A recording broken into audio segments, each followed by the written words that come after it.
పట్టినది నీకు. నీకు మతిపోయింది కనుకనే సాటి బంధువైన నన్ను ఇన్ని దినములు సేవకులు వలె బంటు వలె నిరాదరించింది. ఇక నీ ఆటలు సాగవు లెమ్ము పొమ్ము. ఏ రైవతకుడు నిజముగా మతిపోయినది. రైవతక మాంత్రికులు పిలిపిస్తున్నా, వైద్యులు రప్పిస్తున్నా. మాంత్రికులేలా వైద్యులు ఎందులకు?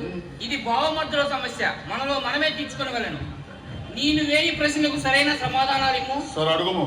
నీవు మా ఎక్క మొగడవా కాదా? కాదనేంటినా?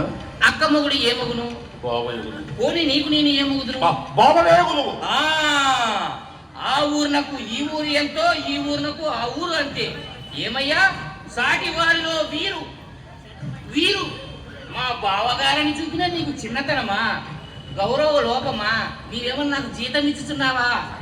మాట్లాడినా ఊరి రైవతక అది తెమ్ము, ఇది తెమ్ము, అతడికి పొమ్ము, ఇతడికి పొమ్ము, కూర్చుని ఉండకము, నిలబడి ఉండము.